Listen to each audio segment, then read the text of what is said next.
எல்லோரும் எப்படி இருக்கீங்க? ஸோ அங்கே கிளைமேட் எல்லாருக்கும் எப்படி இருக்குது? இங்கே வெயில்லாம் இல்லை, ஒரே மழை. ஆனால் மழை இல்லை, அந்த மாதிரி தான் இருக்குது கிளைமேட்டு.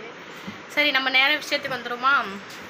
ஸோ என்னதான் சொன்னாலும் எவ்வளோதான் பட்டாலும் திருந்தாதுங்க. அதனால அவர் பேசுகிறாரு, திருத்திட்டாரு அப்படின்னு யாரும் எக்காருன்னு கூட நினச்சிட்டாதீங்க. உங்களுக்கே தெரியும், நான் சொல்ல வேண்டியதில்லை.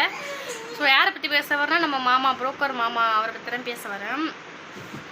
ஸோ இப்போ என்னன்னா, ஒரு நாளைக்கு முன்னாடி சுமி என்னை பற்றி தப்பாக சொல்லிட்டாங்க, போயிட்டாங்க, வந்துட்டாங்கன்ட்டு வீடியோ பண்ணுவேன். இப்போ என்னன்னா, சூர்யா என்னை பற்றி தப்பாக சொல்லிட்டா, காரி மூஞ்சில் துப்பிட்டா அப்படிங்கிறாங்க. இப்போ தான் காரி மூஞ்சில் துப்புறாளா? அவகிட்ட போனதுலேருந்து உன்னை காரி மூஞ்சில் துப்பிட்டு தான் இருக்கிறா. உன்னை எவ்வளோ அசிங்கசியமாக கேட்குற, கேவலமாக கேட்குற. உன் பொண்டாட்டி இந்த மாதிரி உனக்கு கேவலமாக கேட்டிருப்பாளா? ஒன்றுமே இல்லை. உன்னை அவ்வளோ அசிங்கமாக கேவலமாக கேட்குற. அதெல்லாம் பொறுத்துக்கிட்டு வளர்ந்துட்டேன். இப்போ தான் உனக்கு சொரணம் வந்துருச்சா? சிக்கு பாய், உங்களுக்கு தான் லைவில் உட்காந்து எனக்கு காரி மோரம் துப்பிட்டா, என்னை அசிங்கப்படுத்திட்டா அப்படிங்கிறீங்க. இப்போ தான் உங்களுக்கு சொரணம் வந்துச்சா? அதையும் நம்ப முடியாது. 2 நாளுக்கு முன்னாடி சுமியை டெவேஸ் பண்ண போகிறேன், சுமி என்னை பற்றி கேவலமாக சொல்லிட்டாங்க, என்னை பற்றி எல்லாரும் சொல்லிட்டாங்கன்னு சொன்னீங்க. இப்போ சூர்யா என்னை பற்றி கேவலமாக பேசிட்டா சொல்லிட்டானுங்கிறீங்க. இது இன்னும் 2 நாள் கழிச்சு சுமி என்னை பற்றி சொல்லிட்டாங்க, சுமியை டெவேஸ் பண்ண போகிறாங்க. நீங்களாம் எப்படிப்பட்ட கேட்டுக்கிட்டேன் தெரியுமா? அவங்களாம் வார்த்தையே இல்லை சொல்லி திட்டுறதுக்கு. என்னலாம் சொல்லி திட்டினாலும் இப்படி வழித்து தூக்கி போட்டு அடுத்த வழியை பார்க்கக்கூடிய ஆள் தான் சிக்கு. நம்ம சிக்கா, புரியுதுங்களா? ஸோ அவர் பேசியிருக்காரு, இது உங்களுக்கு தெரியும்.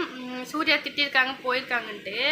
இவங்க நல்ல ஒரு ஆம்பளையாக இருந்திருந்தா அன்றைக்கி வீடேறி நம்ம பொண்டாட்டியை அடிச்சிருக்கா, அடிக்கல, வீடேறி வந்திருக்கா, நம்ம பிள்ளையோட பைக்கு உடச்சிருக்கா, அசிங்கசியமாக திட்டியிருக்கா. சரி, அதெல்லாம் விட்டுடுங்க. நல்ல ஆம்பளையாக இருந்தால் இத்தனை வருஷம் வாழ்ந்ததில் உன்னை ரொம்ப பிடிச்சி போயிருந்துச்சு அப்படின்னா உன்னை தாங்கன்னு தாங்கியிருந்துருக்கணும். ஆனால் நீ அவள் கூட வாழ்ந்த நாளில் உன்னை கேவலமாக கழுவி ஊற்றிருக்க, கேவலமாக திட்டியிருக்கா. இது உன் கொண்டாடி செஞ்சுருப்பாளா? அப்பயே என்ன பண்ணிருக்கணும், இது சரி வராது அப்படின்னு சொல்லி தூக்கி போட்டு வந்திருக்கணும். ஆனால் நீ தூக்கி போட்டு வரல. அப்பயும் உனக்கு சூர்யா தான் முக்கியம்ட்டு இருந்திருக்கு. இப்போ தான் உனக்கு சூடு சொன்னா மான வெக்கம் எல்லாம் பிறந்துச்சா? இந்த இதேமாரி இன்னொரு வீடியோவில் நான் பேசியிருப்பேன். ஆனால் நீ பேசுகிறது, போடுற வீடியோ எல்லாம் போயின்னு மக்களுக்கும் தெரியும். சூர்யா விட போகிறேன், வக்கீலை கூப்பிட்டு வர போகிறேன், டிவைஸ் பண்ண போகிறேன், உனக்கு எனக்கு எதுவும் எழுதில்லை அப்படின்னு எழுதி கொடுக்க போகிறேன்னு சொல்கிறேன். இது எத்தனை முறை தான் இந்த வார்த்தையை நீ சொல்லு.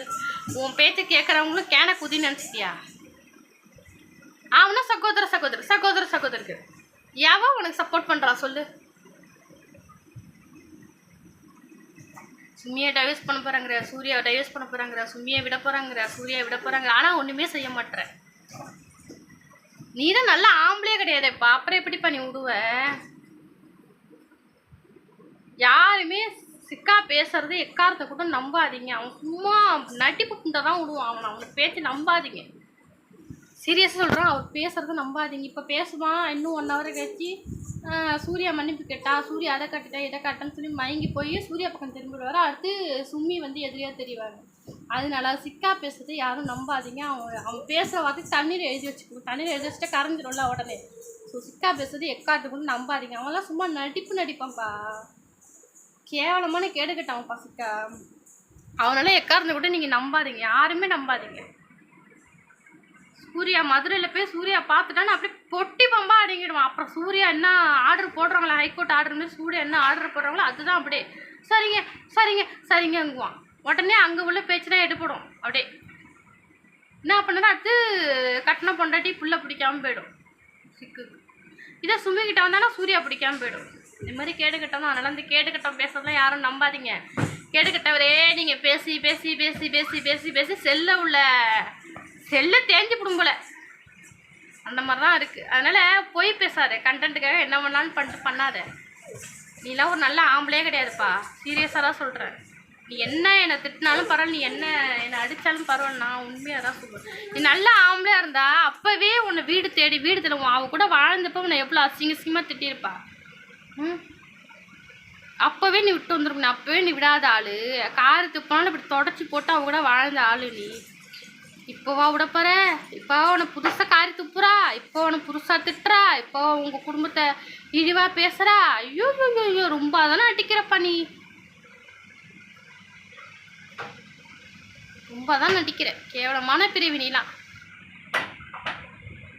யாருமே நம்பாதீங்க, இவன் பேசுறதுலாம் தயவு செஞ்சு யாரும் நம்பாதீங்க. கேடு கட்டவன் இவன், அந்த சூர்யாலாம் கேடு கட்டவன்.